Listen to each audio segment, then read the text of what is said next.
السلام عليكم ورحمة الله وبركاته. ازيكم يا حبايبي؟ عاملين ايه؟ ان شاء الله بإذن الله. هنعمل مع بعض النهاردة أجنحة مشوية.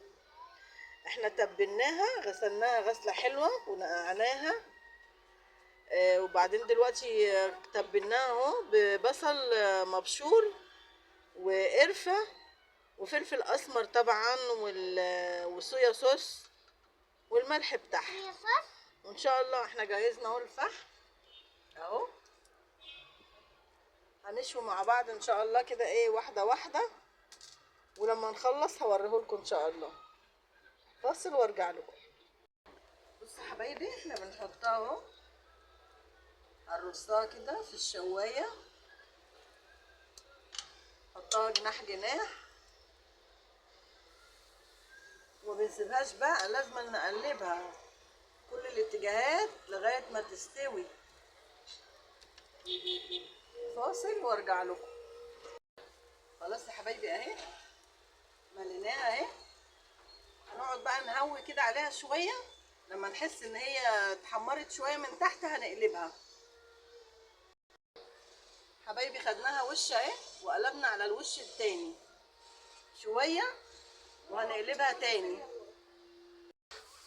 انا ان شاء الله النهارده كنت عند اختي، واتفقنا انا وهي من بالليل ان هي تشوي لي فراخ في البلكونه. فانا قلت لها اعملي لنا اجنحه، ما تعمليش فراخ.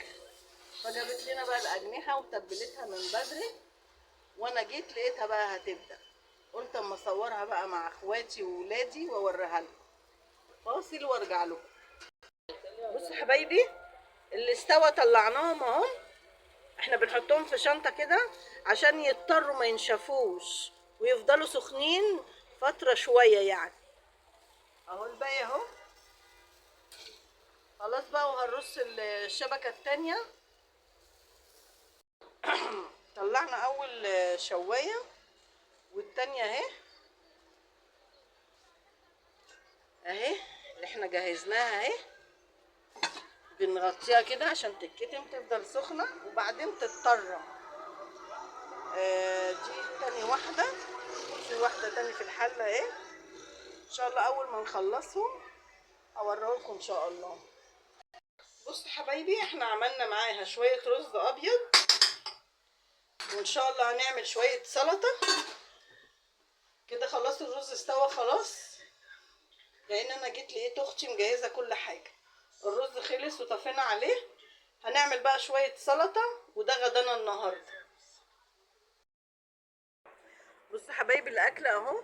دي الاجنحه، عملنا شويه سلطه، ده الرز اهو، وده طبق باميه كان عندنا سخناه. بصوا الاكل ده عشان النهارده. لو عجبكم الاكل ده ما تنسونيش في اللايك والاشتراك. السلام عليكم حبايبي.